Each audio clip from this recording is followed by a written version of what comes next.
You mean about this? Aren't we? We're not going to talk about that tomorrow.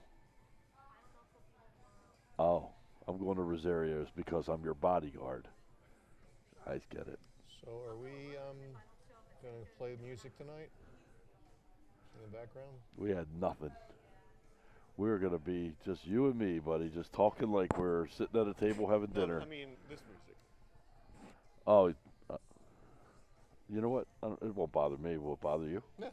What bother the show? No, No. no, Okay. not with our big mouths. If All right,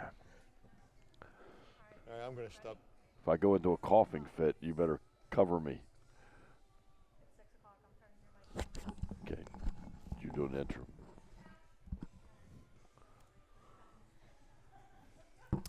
And welcome in to another edition of Blackbird Singing. My name is Tony Lombardi. I'm here with Larry Dukes, and we are live at Uncle's Hawaiian Grinds here at 2315 Bel Air Road in beautiful downtown Fallston.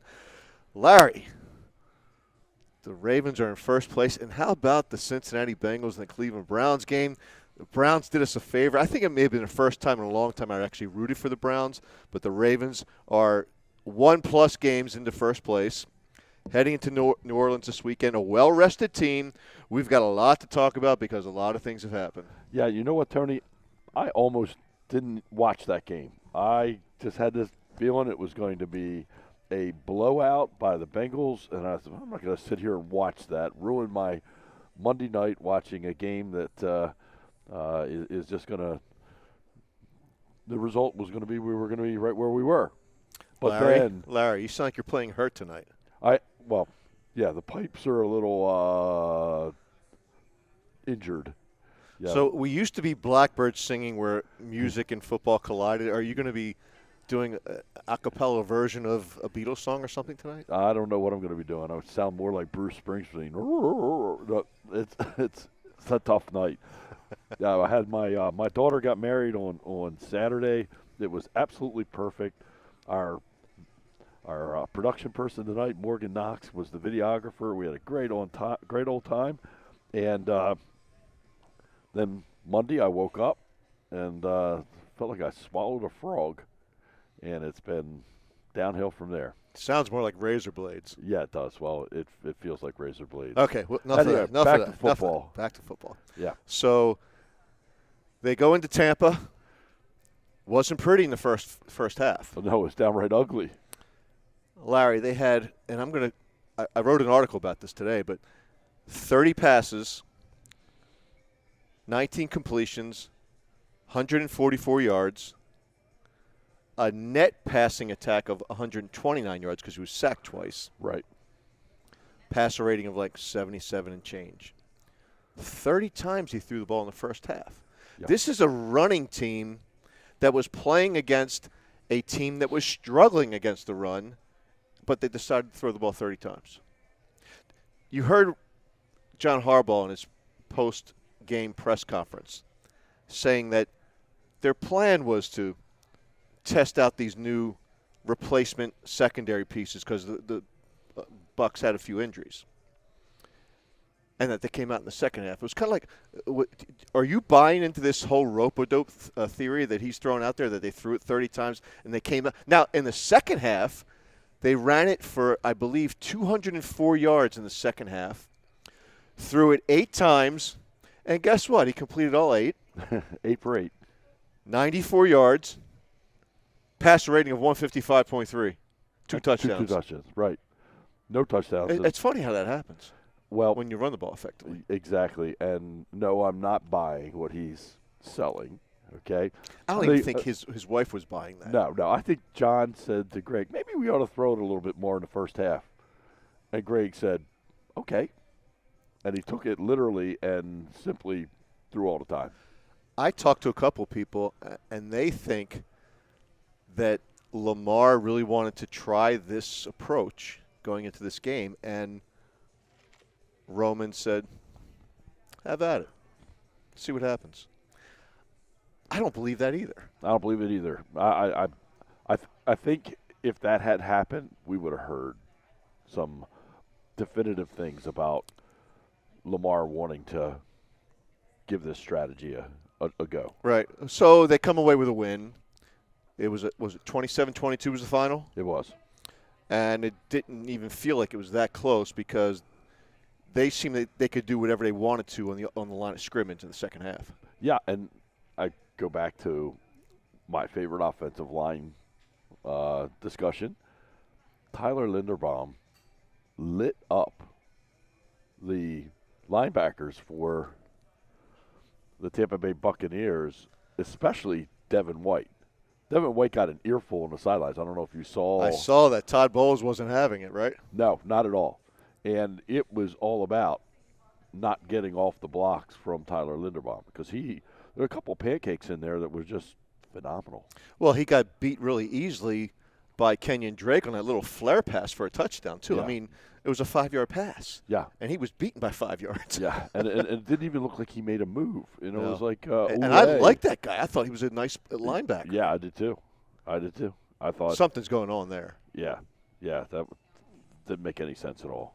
No, but then you look at the game and you look at some of the things that developed, and one thing that I did like about it, Larry, was that I thought the Ravens' pass rush looked pretty good. Yeah, I thought the whole defense was – the word I came up with for that was stingy. They just were a stingy defense in the second half. And if we can be that stingy defense in all facets of whether it's the deep backs, whether it's the defensive line, linebackers, just keep them from making any big plays and keep them from making the important plays. Back to your point about Linderbaum. Lamar Jackson today, when he was interviewed, and we're going to talk a little bit more about the things that were discussed in that press conference today, but Lamar Jackson was asked about Tyler Linderbaum. And you know what he referenced? I thought was really funny. He said, like The Blind Side, like Michael Orr. Do you remember the scene in The Blind Side where the guy he blocks him into the stands? Yeah, yep. And that was kind of like that pancake block. He just drove and drove and drove and then just pancaked them. Yep. I mean, I would have hated to be Devin Bush when they did the film review the next day. Was that Devin Bush? Devin White? I mean, yeah. Devin White, yeah. Yeah, Devin Bush plays for the Steelers. There's other guys. But I would hate to have been him. Yeah. No. That next day, you're you're sitting down with your peers and you're watching this video, yeah. I'm sure he had like a hoodie on and went down like that. Yep. Or he got up and had to use the bathroom when that started to happen. Or he had to get a hot dog. Something. It was pretty bad. Let me ask you a question. That has nothing to do with anything we're talking about. Do you know what a glizzy is? A glizzy? Yeah. Tony? No. I don't know what a glizzy is. I didn't either. You call me a glizzy, we might have a different type of show. I'm not calling you a glizzy. Okay, that's good. I'm just a glizzy. I didn't know what it was until a couple of months ago. See, I started getting back into playing golf. Okay. Because my son wanted to play golf. Okay. It's not a golf term. It is kind of. Okay. It's mentioned on a golf course. It's a hot dog. You know, you get to the turn, everybody gets a hot dog after the ninth hole, right? Yeah. What does that they have to call do it a with glizzy. Why is it why that? I don't know, but I was out at Greystone, and before we played this one day, I said to this girl was like Morgan's age, and she was working in the clubhouse, and I said, this has nothing to do with anything about golf, but do you know what a glizzy is? She goes, yeah, I do. I said, what is it? She said, it's a hot dog. She said, but I will admit that I didn't know what it was until recently. She says, how do you know what it is? And I said, my son told me. How old's your son? He's 30. Okay.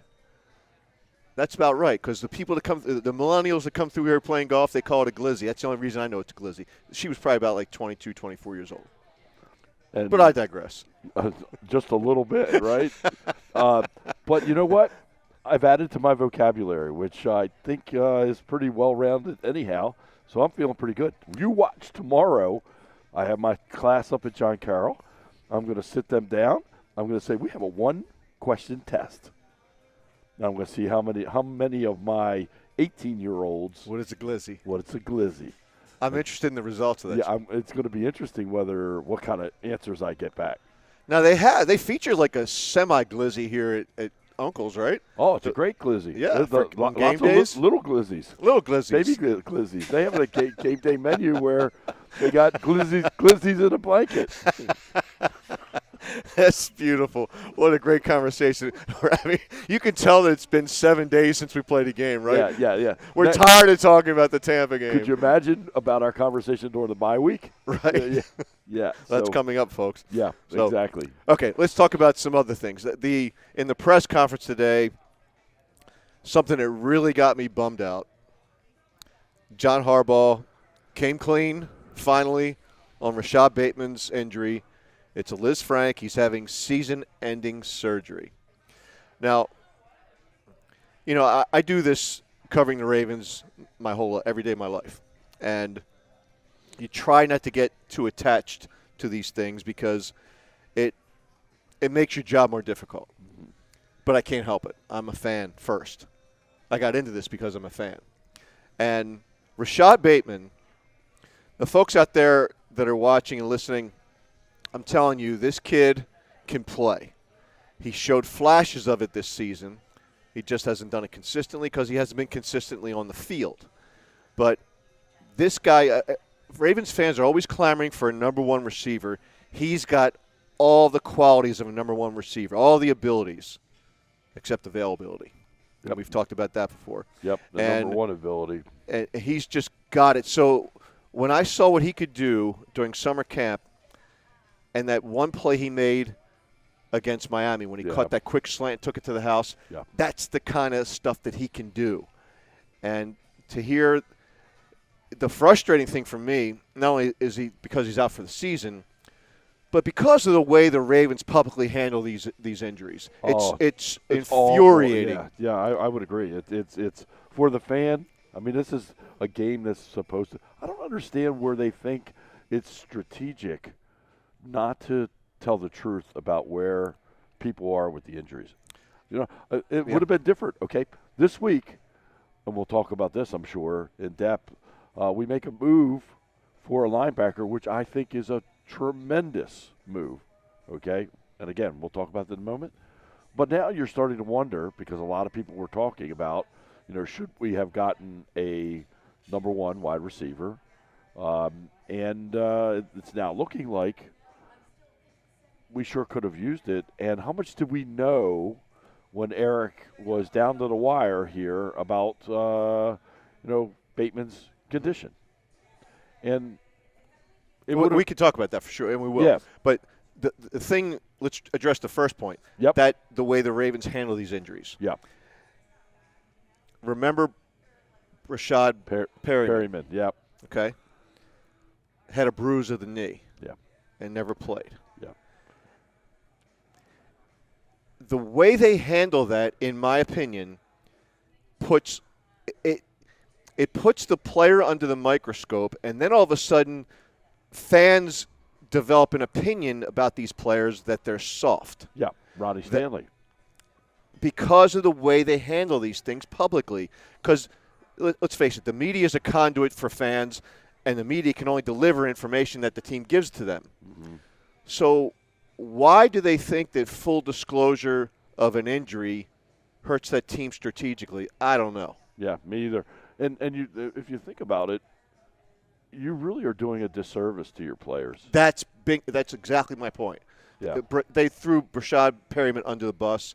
Yeah. They kind of did it with Rashad, too, because he went out there and played one game against the Browns, 4 catches for 42 yards, still wasn't himself, limited number of snaps. My question is this. You have all these doctors on this staff, all these guys that are into sports medicine, that know these injuries. And Larry, and I wrote about this today, the first thing I thought of when I heard about this midfoot sprain of Rashad Bateman's, I thought Liz Frank immediately. But then he went out there 2 weeks later and played. I said, well, it must not be that. That's great.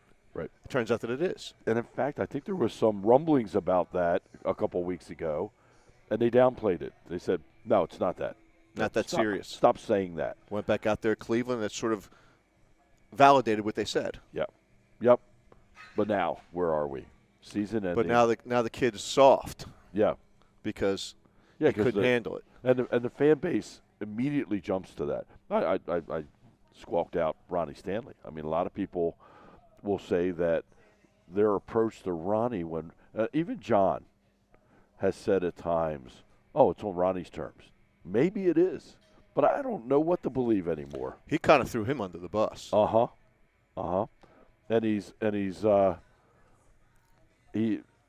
saying that we should be talking to, or the media should be talking to Gus Edwards about when Gus is ready to come back again. I don't get that being the way you communicate to your customer base about your resource. And then it whenever John does that, I'm feeling like, well, he just threw the player out to the fan base to get completely. Yeah. Because what I read into that is that the player's fine according to the doctors and to the coaching staff. Yep. It's up to the player to toughen up and get out on the field. That's how I interpret that. Yeah, exactly. Same with me. So let's take a short break. When we come back, we'll talk a little bit about the Ravens stock report, who's up, who's down, and we'll also get into the guy you mentioned earlier, new acquisition, newest Raven, Roquan Smith, who I think was a great addition to this team, and we'll talk about it when we get back.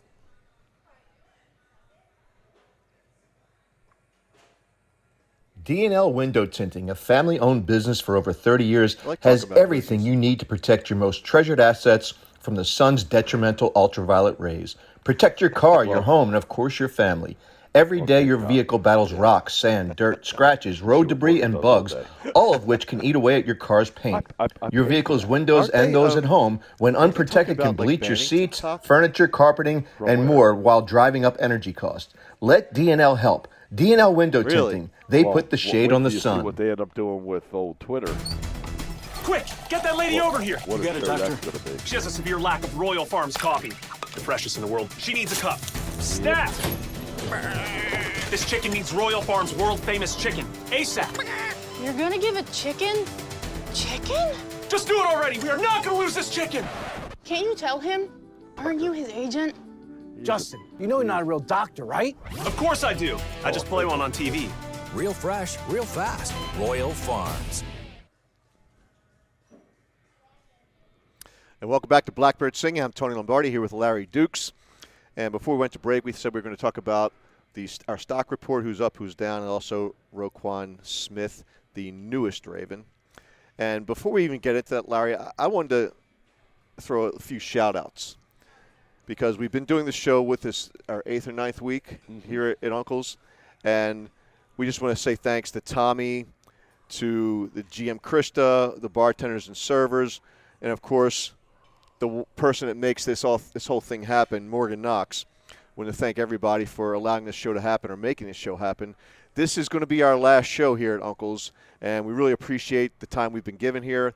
And we're looking for more in the future, but we'll see how that works out. But up to now, we're certainly thankful for the time we've had here. Yeah, these people have been absolutely fantastic. The food's been great, too. Oh, it has been. And they're going to bring some more out tonight for us to share with our listening audience, viewing audience.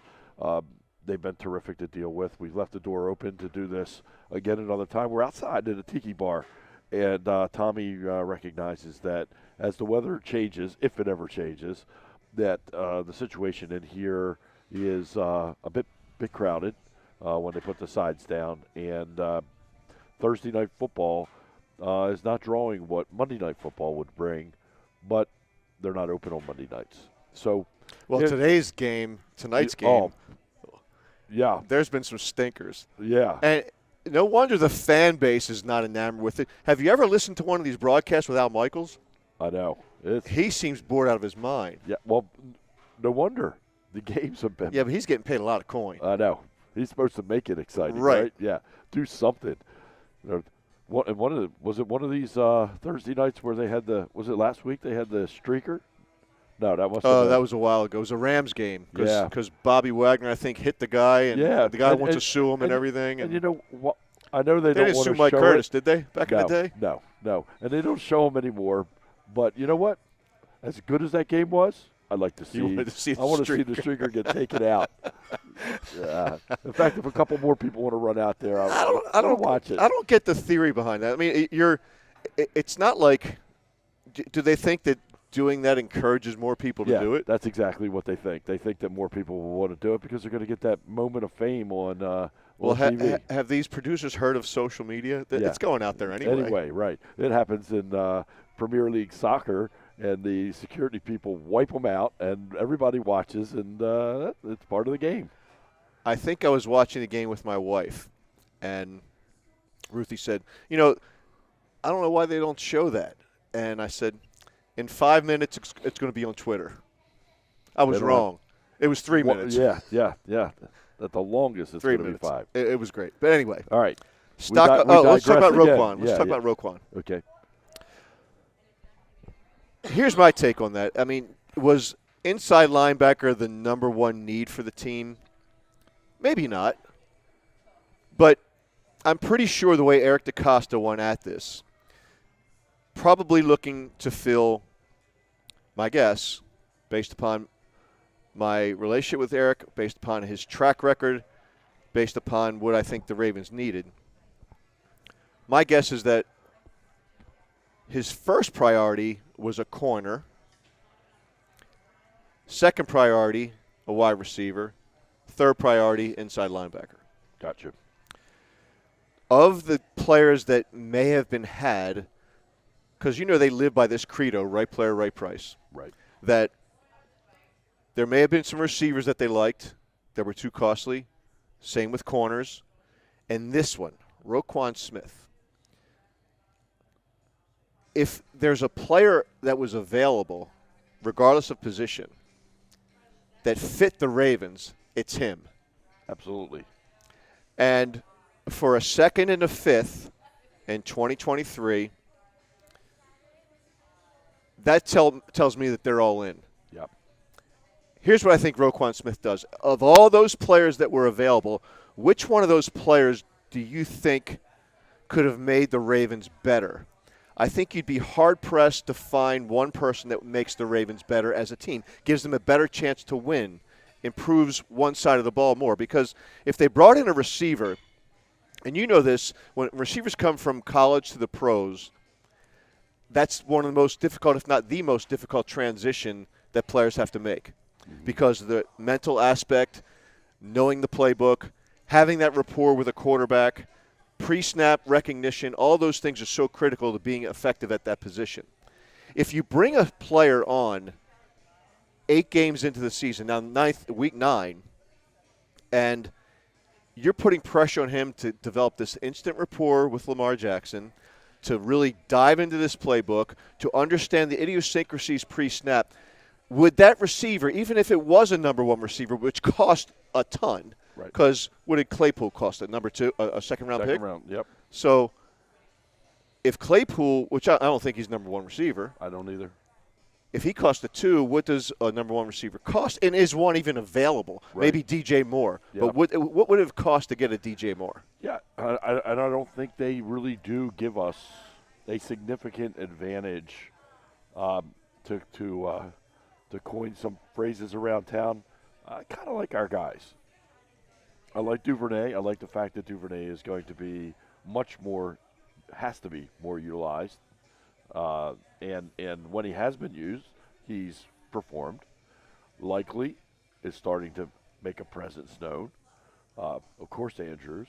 I think Prochet, if there was ever an opportunity to really step up and step out, it's now. We've got some, and then we haven't even talked about. We haven't mentioned the name tonight. Didn't mention it much last week either. Deshaun Jackson. Is Deshaun going to do anything for us? I think we're going to find out this week. If we don't find out this week, now that Rashad Bateman is on injury reserve for the balance of the season, does Deshaun Jackson even stay around? I wouldn't think so. I mean, if you were him, would you? He's a great cheerleader on the sideline, but I don't know why he's cheering up everyone if he's not going to get a chance to play. So this again, the Ravens, and we talked about in the previous segment how they kind of keep clamps on injury information. They're not very revealing and forthcoming. With Rashad, earlier this week, before the trade deadline, they let it be known that he was going to miss a few weeks. And when John Harbaugh says a few weeks, you're thinking 5 to 6, right? Easy. Yeah. So our view is 3. John's view is 5 or 6. Yeah. So you're thinking, okay, well, by him admitting that, I think the price for the Ravens in the open market just went up to get a receiver if they wanted one. Right. Why not keep that under wraps? That didn't make. He wants to keep things under wraps to help the team because he thinks that any information out there is information that could be used against the team. Well, he just put a big piece of information out there that could have been used, and maybe it was. Yeah, maybe it was. Maybe we had our hands tied a little bit here. Yeah. In the last several days. I love the Roquan Smith acquisition. $560,000, all we have to pay. Right, and because they included A.J. Klein in that trade, the offset of the salary, the salary cap hit that we assumed from Smith, 470-some thousand was offset by trading Klein. Yeah. And in that process, the Ravens' net effect was like $75,000. Yeah, and if he doesn't do anything but we rent him for a year, we get a compensatory pick, number 3 pick. In 2024. 2024. Yeah. Yeah, so I think it's brilliant, actually, when I step back from it and look at all the factors and all the parameters coming through the deal. Not only this kid, 25 years old. He's got to slip right into a priority of signing. Yep. And if we sign him, we could franchise Lamar. If we don't sign him and we sign Lamar, we can franchise him. Right. I don't know. You got to do one. Yeah. So, yeah, I mean, I just love the acquisition. He was the 8th pick in the 2018 draft, hence first round 8th pick, 2018. That's why he's wearing number 18. Gotcha. So it's a pick I love. I can't wait to see him play on Monday night. Yeah, and just watching, I saw some clips of practice. Of course, they're kind of all kind of staged B-roll there. Mm-hmm. But at the same time, he is a physical specimen there. He's going to be really fun to watch. Nice player. Looking forward to it. I just think he makes all the people around him better, and I'm anxious to see what happens with the Ravens defense going forward. So, stock report. Stock up, stock down. I'll let you go first with your stock up. I hate to do this to you, but the offensive line in that second half, I don't know who to point to as Linderbaum I've already talked about, but everybody played really well. And Moses, solid across the line. Stock up. Our offensive line took a big leap forward on the game, in the game. Yeah, I liked what they did a lot. I have 2 guys, and one of the guys has been heavily criticized so far in 2022. Kyle Hamilton made a couple of big plays deep in the red zone. He had 2 PDs, one with a tight end, and then I think it was another. It may have been the tight end also on the sideline around the pylon. Yep. So he made 2 Knocked PDs. Yeah. Yeah. So I thought he played well. He's developing a role with the team, and I think Mike McDonald's starting to learn how to use him. It will be interesting to see how he's used because you see him drop down in the box a lot of times, and that's because they don't have that linebacker, or didn't before Roquan Smith, have that linebacker that could stay on the field for 3 downs. Patrick Queen did at times, but now they have 2 guys that can stay on the field for 3 downs. He's done well a couple times on the blitz. Yeah. He made a sack. Yeah. Yep. So I think having Roquan also helps Patrick Queen as a blitzer. Mm-hmm. And the other thing I think that Roquan didn't have to beat a dead horse, but we saw so many times in 2022 when the guys up front are doing their job, keeping these linebackers clean, Josh Bynes didn't get to the edge in time because he's a step or two too slow. Yeah. I don't think you'll see that with Roquan Smith. So, anyway, my other guy with my stock up, his sidekick in the secondary, Geno Smith. I think he's done a really nice – Geno Stone. Yeah. Geno Smith plays for the Seattle Seahawks. But he's been pretty far up, too. Yeah. Yeah. Yeah. Geno Stone is playing really well. He's heady. He's a good tackler. Yeah.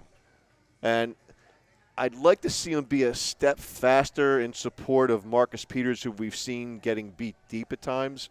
Marcus has done really well when the play's in front of him, but when it's behind him, maybe he got a little too used to Marcus Williams being back there, saving him a little bit on the back end. Yeah, he's one of those guys that's been nearly out of the league and keeps fighting his way back in. And he's got that little bit of edge to him that he's not going to be kept from doing his craft. Yeah, he's a Raven kind of player. So I like what he's doing.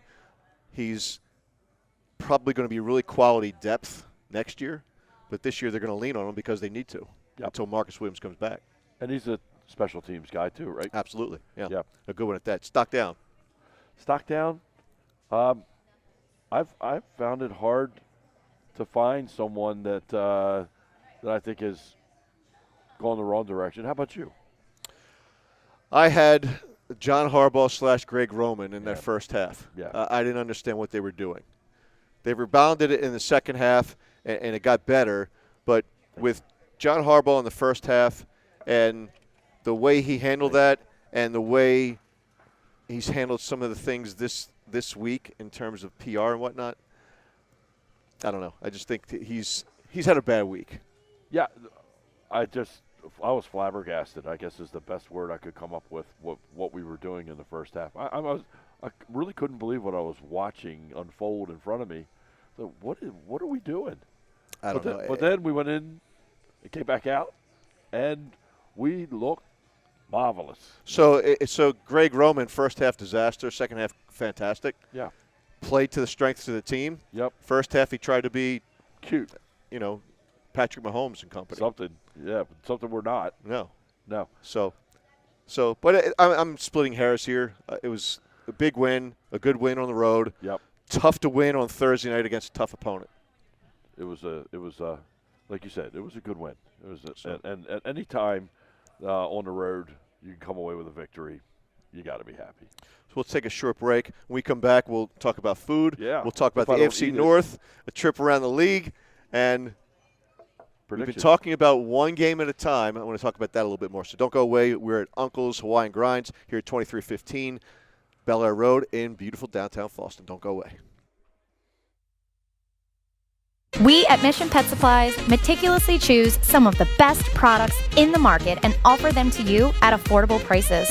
We've already done the research for you. As a former VP of a pet food company, I am confident we will provide your pet with the best holistic option for their particular needs.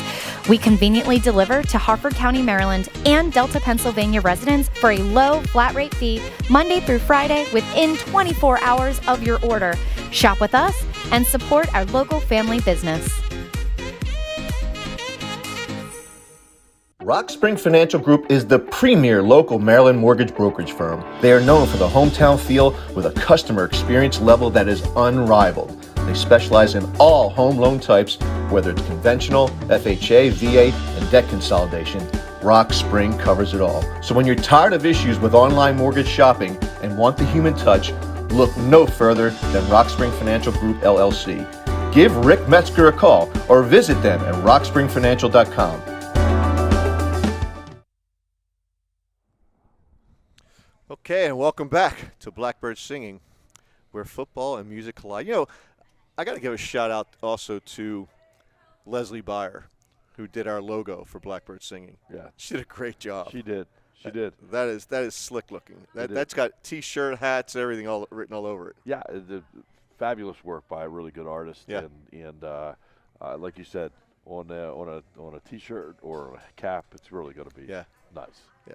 So you got something you want to talk about here. What do we have here today? We have crab rangoons. Never knew really what a rangoon was before, but they are crab meat in a nice little pastry type package. Got some sauce in there? Yeah. It's like a duck sauce almost. Nice. It's really, really, really good. It's part of the Uncle's Sunday football menu. They've been offering that on Thursday nights for us. They'll continue it with their normal Sunday menu with Sunday football. They have dogs in a bank blanket. What do we call them? Glitzies or what? Glizzies. Glizzies, okay. But that's not. Those are dogs Right. in a blanket. A glizzy in a blanket. Yeah, well, they'll remember us here. People come here and say, I want glizzies in a blanket, okay? All right, they have Spam sliders. Mm-hmm. Yeah, no, that's not me. Sorry. These crab rangoons Sorry, are also Tommy. good. Morgan and I had some firecracker shrimp. Well, actually, we had firecracker chicken when we came. They were awesome. And they have Savelle sticks. And the print is too small for these old eyes to read exactly the makeup of them. You can't read that. Yeah, good luck. I can read that. You can? Savile sticks, crispy, tempura, dipped in. Oh, well, come out and read it for yourself. Yeah, exactly. Come out. Help the folks here at Uncle's celebrate football on Sunday with the Sunday football menu. These crab rangoons will be certainly something that you want to try. All right, Tony.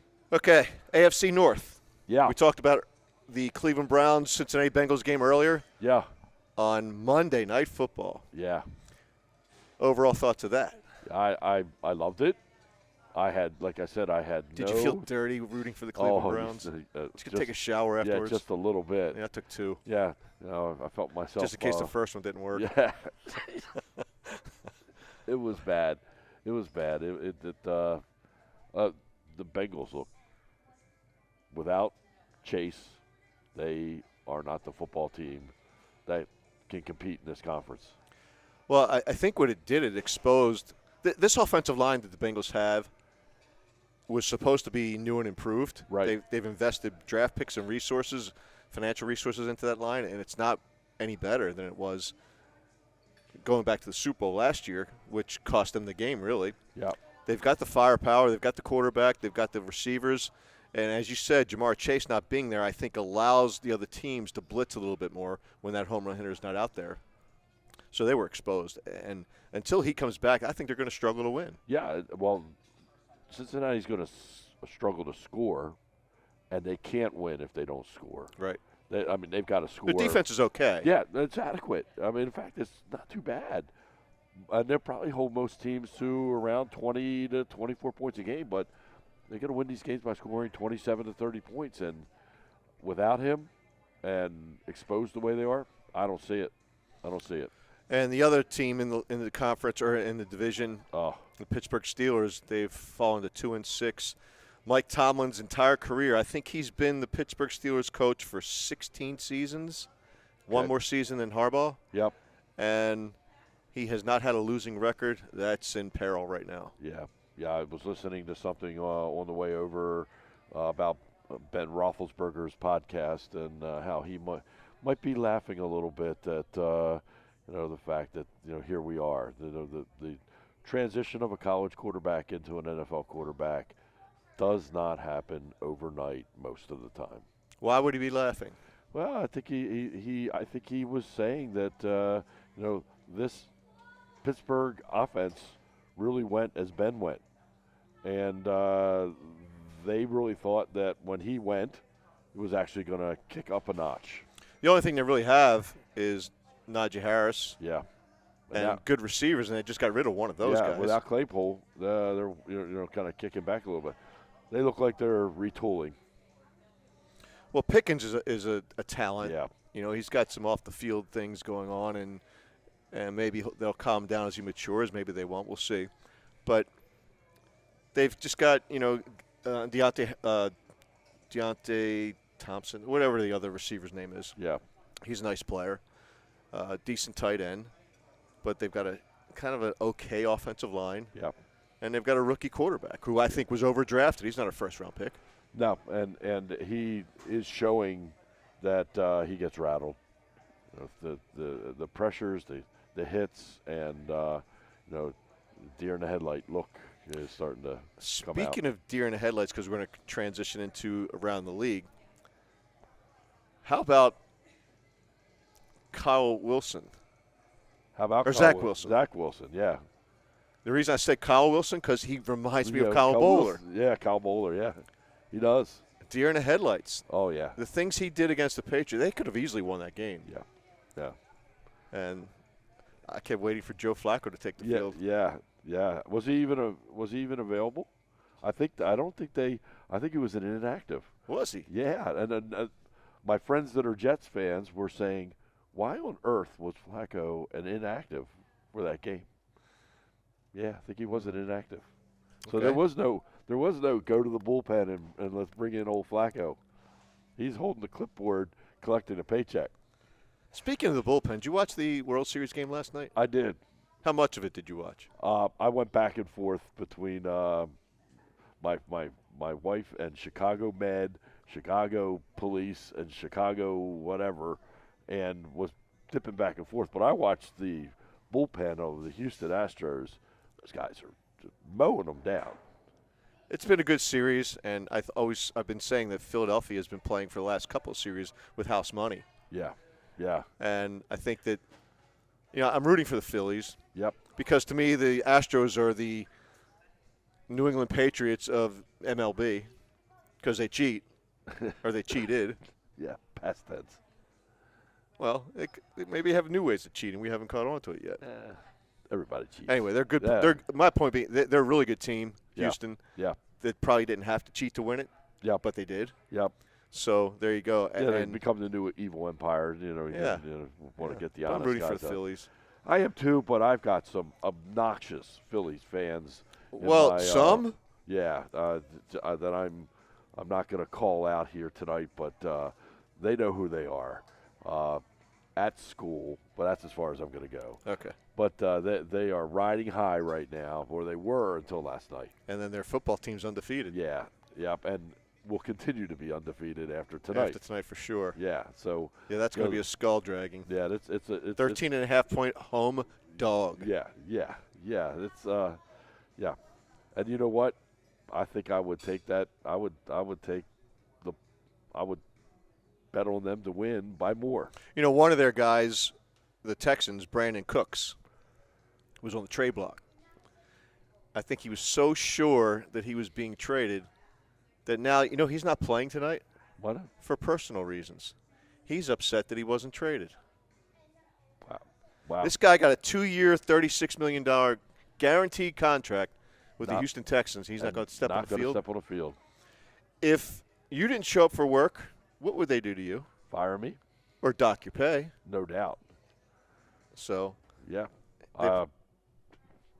What happens if personal reasons? Can he get released? Personal reasons. If he got released, it would probably hurt the Texans' cap. Yep. He's got guaranteed money, so they'd have to pay it anyway. Yeah. He would have to okay the release in order to go to another team. The new NFL. It's crazy. It is. Anyhow. But the NFL's not that good, Larry. No. You're right. You're right. To me, there's 3 good teams, 3 really good teams. Who are they?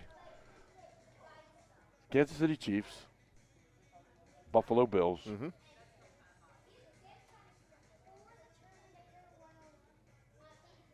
I don't know who the third the Philadelphia Eagles. I don't know.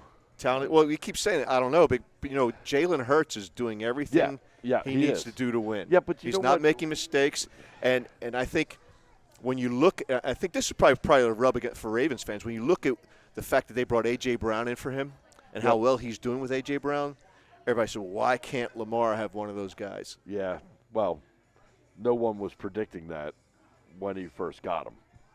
They were the Eagles were not a preseason pick here to do what they're doing today. Oh, you picked them? Bold prediction: Bills, Eagles, Super Bowl. Well, you know what? Let's talk in 3 or 4 weeks because they are doing everything right now. They've been fortunate. They've stayed pretty much healthy. Yep. And they added. They've added more pass rushing power with Hicks. But this league has a way of bringing. It reminds me of the market. You're an old finance guy. You know the market always corrects itself, right?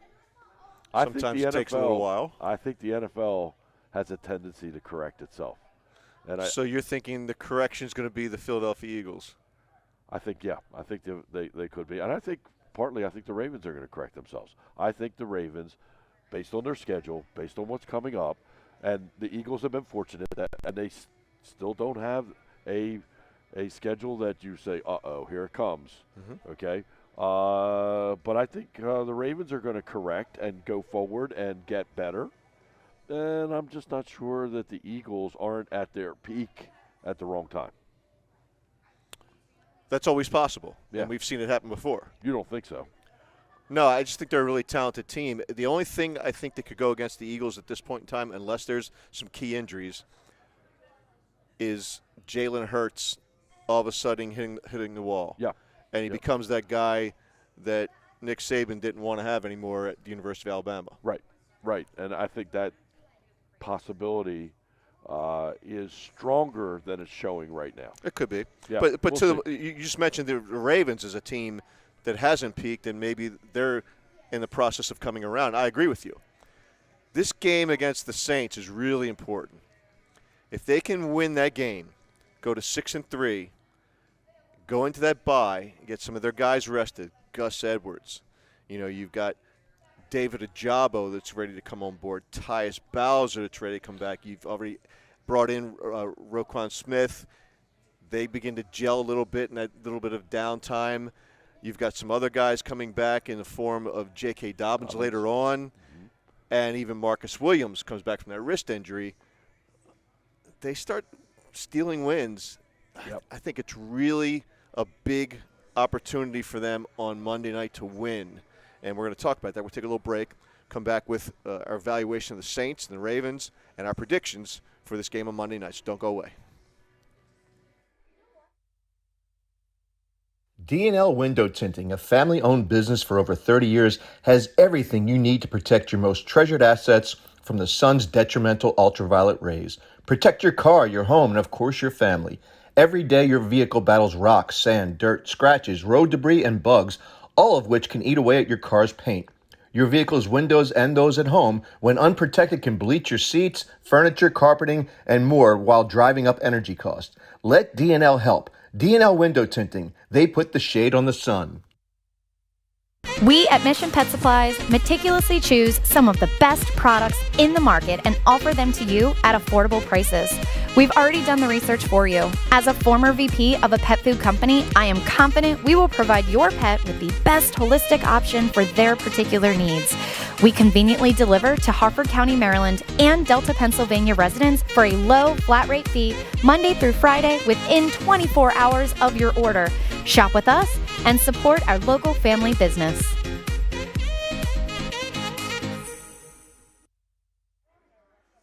And welcome back to Blackbird Singing, where football and music collide. I'm Tony Lombardi. This is Larry Dukes. Larry, our last segment.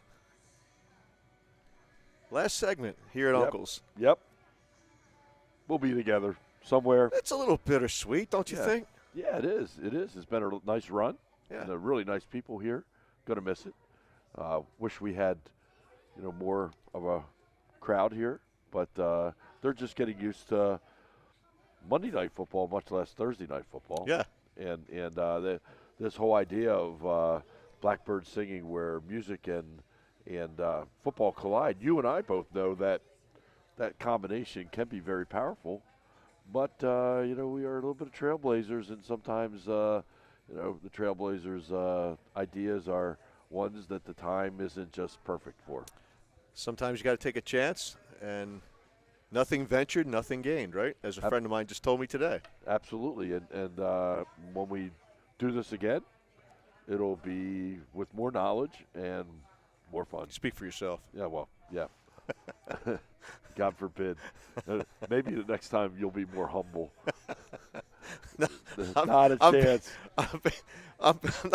I'm being very humble. I'm like, oh yeah, being self-deprecating. Yeah, speak for yourself. Oh, okay.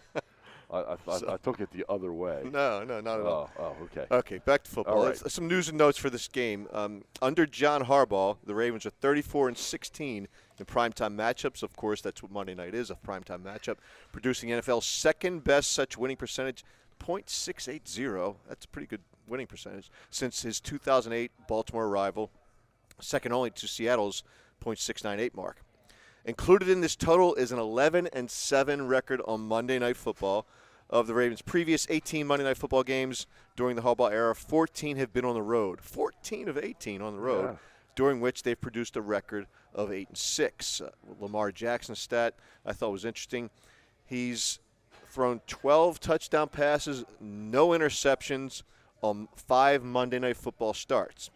He owns a 123 quarterback rating or passer rating in those contests, posting 1,106 passing yards while adding 450 rushing yards and 2 TDs. So he likes the primetime lights on Monday night. Yeah, and it's funny. You have lots of good numbers there for people to chew on. I have some as well, specifically regarding the Saints and the Ravens versus the Saints. Some that you didn't have.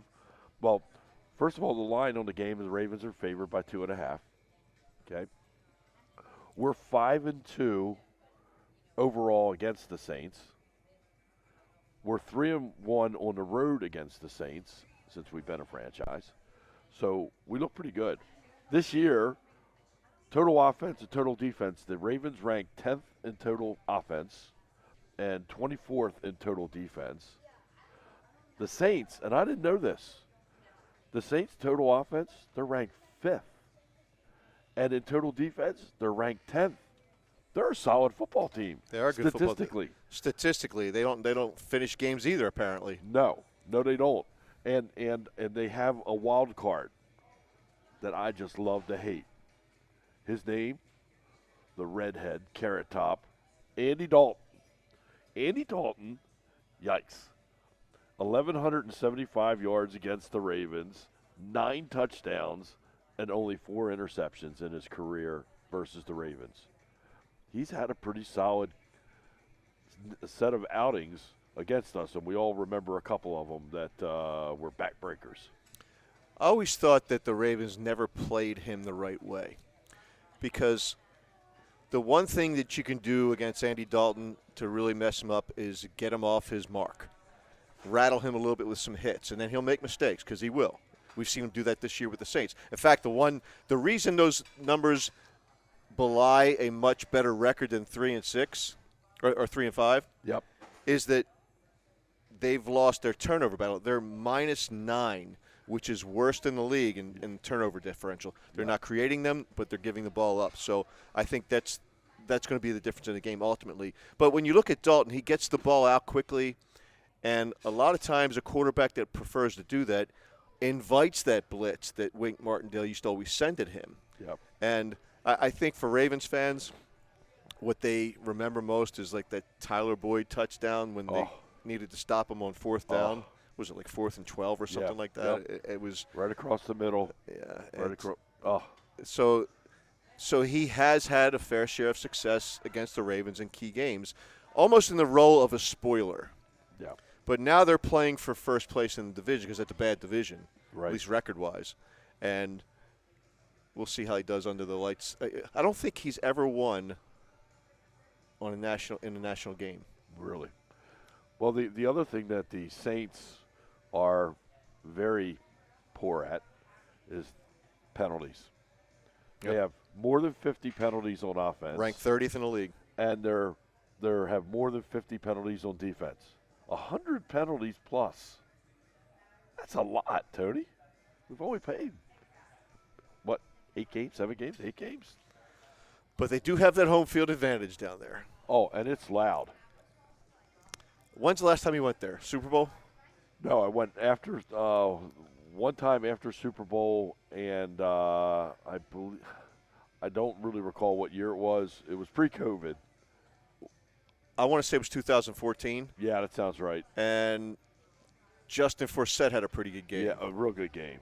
Yeah. So did Flacco. Yes. And they won pretty convincingly. Uh-huh. I think even the score, I don't remember what it was, but the score was not indicative of how bad the Ravens won, because I think the Saints got a cheap touchdown late. But I remember mostly, frankly, how loud the place was. It's fake. Is it pumped? Reason I know that, I'm sitting there. My wife is to my side, some friends over to my left, and we're like, the Ravens are like kicking butt. And it seems so loud. And I'm looking around at all the Saints fans, and they're kind of like this. And not making any noise. It's all coming out of that speaker. Fake noise. They're supposed to be fined for that, right? Yeah. And the other thing that they did, I thought was a real an annoying aspect of playing there, when the Ravens were in the huddle, they would have these advertisements. They would have read these live reads really from loud. some sponsor while the Ravens were in the huddle. Yeah. It's definitely a home field advantage, and the Superdome has never been. I've been there a few times, and I've actually had a tour of the whole facility. I don't like it. I think Doesn't it feel like a big arena? Yeah, it does. It does, and it. I don't feel. Again, to go back to the turf and the safety of the players. I think these things also have run their course. I'm really thinking this, and we could talk a whole show about this, but I really think the Players Association is going to make a big move to try to get as many grass fields as possible. It's prediction time. Yep, it is. I'll let you go first. Well, I think that in the first half we are going to struggle a bit yet again. I think we are going to find our way, and I think the end we're actually going to pull away significantly. I'm looking at 30-17 Ravens. Okay. I think that it'll be sluggish at first, as you said, and I also think that it's going to be a defensive struggle. Maybe the first half looks a little bit like it did in Tampa. Second half, they come out, and I think they'll establish the run again because, the Saints, what are they ranked on defense with the run? They are 14th, so middle of the road. Right. I think they'll – and you see a lot of times too, Larry, that when Lamar Jackson plays an NFC team for the first time, they haven't seen a guy like that very often. Right. I know they have Taysom Hill. I'm sure he's simulating practice a lot of times and playing the role of Lamar, but he's not Lamar. Right. Okay. So, but I do think it's going to be a tough game for the Ravens because they don't have the outside weapons. And what we don't know at this point in time is Mark Andrews going to go. Yep. So that's a big if. He's got that shoulder issue. He sounds like he's going to play. If he plays, I like the Ravens. Even if he doesn't play, I think the Ravens figure out a way to win. I think Roquan's going to have a really good first game as a Baltimore Raven. I think the Ravens pull it out. I got the 17 part. I've got the Ravens winning 23-17. And here's the thing. Andy Dalton's going to have the ball at the end of the game with a chance to win 24-23. Throw a pick. But the Ravens will pick him off. It'll be Marcus Peters. Will it? Marcus Peters. Hey, from your lips to God's ears. To the big man's ears. All right, well, that's our show for Week 9. Thanks for tuning in. I'm Tony Lombardi. This is Larry Dukes. We are Blackbird Singing, and we'll let you know when we're back. Yeah. Thanks for tuning in. And again, thank you to the people at Uncle's for just being great hosts for our show. And do keep an eye on us. We are going to pop up probably someplace else after the bye week. We'll talk to you soon. Okay.